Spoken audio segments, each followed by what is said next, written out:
Hi, I'm Lynn Greene. Welcome to Art of the Matter, Sculptors Edition. Follow along as I visit local Penticton sculptors and find out what inspires them.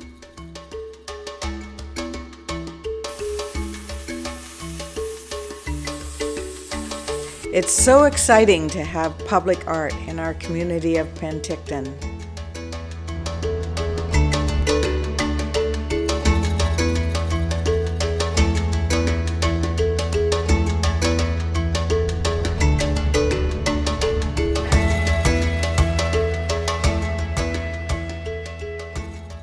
Some people say assemblage, but I will not. It's assemblage. I take crap and I put it together, and sometimes I call myself the queen of crap. So I assemble things. I find all kinds of things that can go together and make silly robots, or a cow riding on a bicycle because I couldn't throw it away even though the bike was no good. I carried that around for 6, 7, 8 years and just kept thinking, oh, I can't throw it away, but I can't ride it either. So it's hard to let some things go when maybe it would have been a lot less grief for me than trying to put concrete on a bicycle. This is a 3-footed wurst, mainly because when I found these at flea market, there were only 3. So, but I need to balance it so that it stands. Once I get the feet, everything else is kind of axiomatic almost. Almost, not quite, but then I have then I can kind of figure out what it's turning into, but it's going to be some kind of very strange creature. I picked up shiny things on the street, so the last piece had 3 bottle caps, found them along the street. I like flea markets because of the whole COVID. I didn't get to yard sales, which is really sad, but they're fun. You don't know what you're going to find, and it's just thrift stores. What do I have laying around the house that doesn't get used? I have a little wind-up timer here. I got frustrated because sometimes the bell went and sometimes it didn't. That's kind of disastrous. So I took it apart. And it's very disappointing, absolutely stunningly disappointing, because there's really nothing very exciting in here. Let's take this. What's this? It's a head of some kind, isn't it? Or is it a foot? Can't we just stop a minute and say, well, maybe this doesn't have to be in the trash. Maybe I can take apart this old $2.99. This old strainer, and oh look, wings. I don't know what else it could be. It could be anything. Feet. If we teach the kids to use their imagination, that would be an amazing thing. And I think we have to do that more, because when I was a child, I was told, get a real job. It's nice that you do art. Get a real job. What's a real job? Go work at IGA. How about that? That should be good. That's a real job. Okay, so when I was little, well, younger anyway, I had a sister who was 4.5 years younger, and my stepfather and mother, we would go on these little trips. it's kind of the Sunday drive. You drive along, it's beautiful, the rolling hills and the giant apple trees, and it was just a really nice outing. Sometimes you go get some ice cream. Just stunningly beautiful in the summer in Ontario. And we had been eating chicken, fried chicken, that my mother made, and so they put all the stuff leftovers, the stuff that's no longer necessary, paper towels and that sort of thing, put them all in a paper bag and threw them out in the ditch. I was gut punched, actually. I was gut punched. How on earth could you do that to such a beautiful scenery, to such a beautiful world? How could you do that? And every time they did it, and we did travel from Ontario through all the through the provinces into Alberta, where we moved, the same thing generally happened, and it flawed me, it hurt me very much. And I think if I look back on that was probably the start, because I see things and I pick them up, and sometimes I put them in the garbage can, or sometimes I put them in my pocket, and it doesn't matter if it's rusty bottle caps or something like that, something that can connect to my art. And I can see that desire has been there for a long time, and some of the pieces of junk I have been with me for a while. This is funny, it wasn't very long ago, I see white bird poop on the ground. It looked like a running cat, and I'm thinking, my God, art is everywhere. It's everywhere. It's hard for me to throw out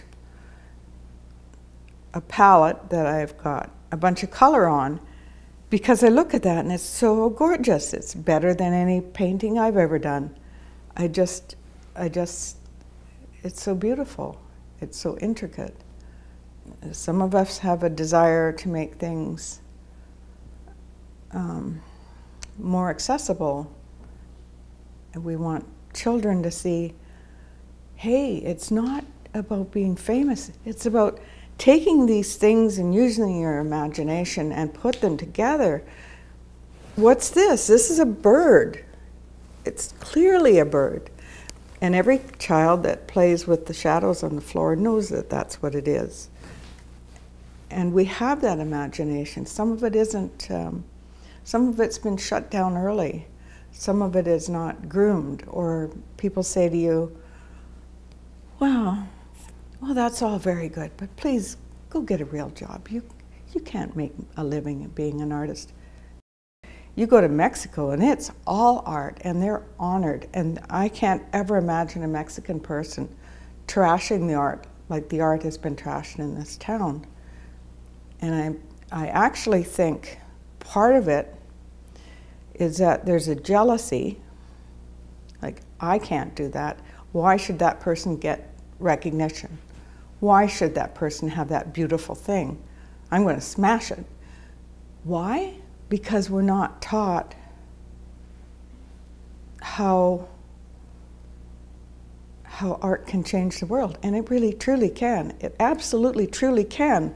I want to see this city grow. I want to see this thing blossom, but we have to get our heads out from wherever they are and be the motivator, at least be behind it. Because if we're going to revolutionize this world, we got to start by bringing back joy. And I think that that's one of the reasons why we have angry people. They don't even know what they're angry about. How could you not know if you're angry? But they don't know. They may know that they've lost something in this world. They may know that they've lost the passion, the joy. Why? No festivals.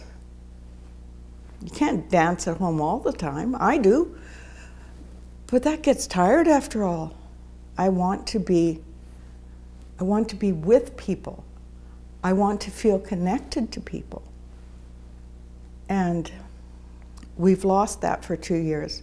We need to get it back. But think if we had the public will. Think if somebody said, let's start fundraising. We have Lear House that's constantly getting broken into. So it doesn't matter that they only pay $1 a year. They're constantly repairing because homeless people live there. Well, maybe that's not a good place for an arts organization. Maybe we need to rethink.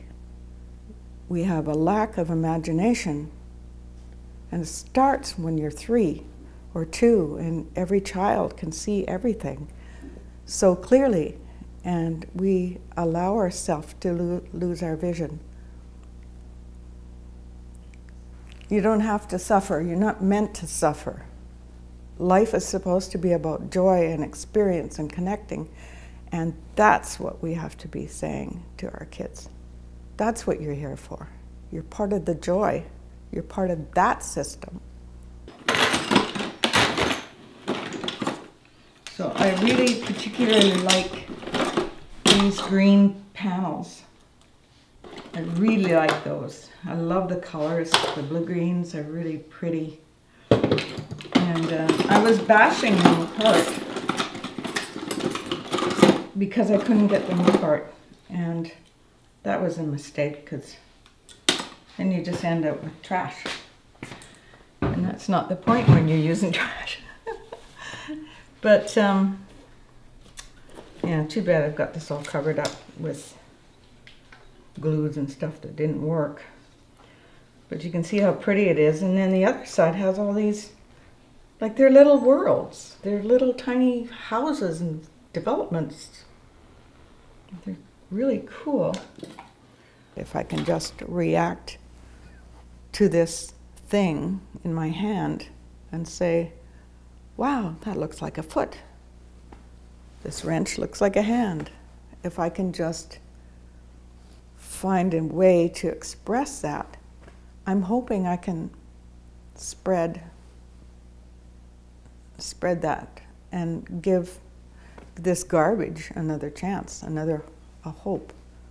That it's not going to just be somebody hurting themselves at the side of the road because they ran into it with their foot or hit it with their car and it broke something. That we can maybe work harder at building beauty into our city, for example, which is losing ground. I tell you, it's really losing ground here, and I worry about that.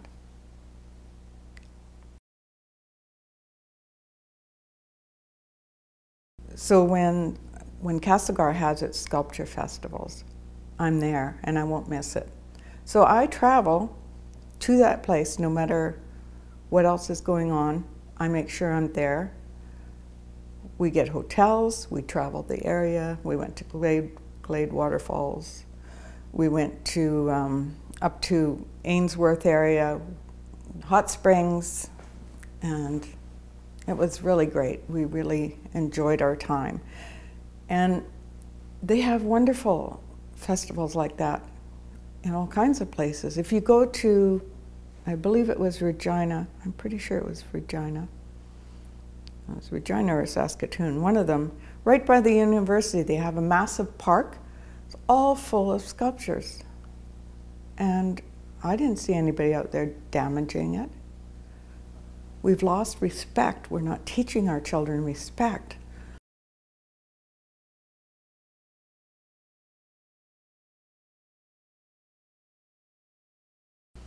This is the easiest art I've ever done. And you know, it's frustrating sometimes too, of course. But at one point, one of my sons said, better do some art. You know, art is fun. And I looked at him and said, fun? Art is not fun. I do it because I have to. It's not fun. I'm not getting what I'm trying to get. I can't I can't build what it is I'm trying to build. I can't paint what it is I'm trying to paint. I don't have the skills, and I just always feel like I don't want to go in the studio. I don't want to do anything because it doesn't ever live up to my expectations. However, this stuff does, because at the end of the day, it may only be that somebody looks at it and says, damn, that's funny, and starts laughing. That's good. That's enough for me. I'm happy with that. I do improv. I understand that I'm here on this earth to help people be happy. So I went to a workshop with Michael Deming. So I went to this because I like to learn things. So I join all kinds of stuff that makes no sense to most people.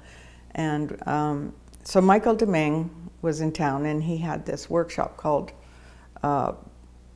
Godzilla box art or something.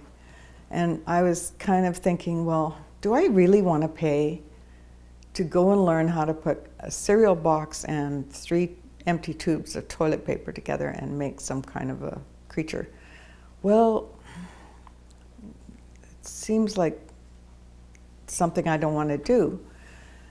But I'm going to go because I might learn something, which is usually what everything comes down to. I might go, and then I will go because I'm going to learn something. And what I learned, first of all, it was really, really fun because I was with like-minded people instead of feeling like I'm stuck in my little world. So it's great to be around other artists, but I also learned different ways to assemble art. And then if you looked at Michael Deming's website, you would see some of the things that he creates, and robots are one of them. And they're fantastic. He has a real gift for creating these creatures, usually out of broken toys, and then he has a beautiful way of painting them. And that sparked everything. Just from that, I started to see, hey, I can take this junk that I keep picking up and putting in my pocket, and why don't I try that? So I have a lot of fun putting these things together now. And so I finally found an art medium where I have a great joy in doing it, mostly, or at least in the end product. Is it necessary to have my inner joy when I'm working on it? Yeah. Not always. Not always. Sometimes it's just a frustration, and then something clicks, and then everything else kind of flows into it. It works. But sometimes I'm struggling so much because I don't weld. I don't quite know how I'm going to put this piece to that piece. And so that's my weak point, is the technical side of it. I don't have one. I know somebody who can weld for me, so that's great. But I prefer to put it together by myself with figuring it out. And sometimes, honestly, I'll struggle with something, and then the answer comes to me and it's ridiculous. Like yesterday I was trying to figure out how to fasten the wings on the bluebird of happiness. And it wasn't working very well, and I thought, okay, glue, yes.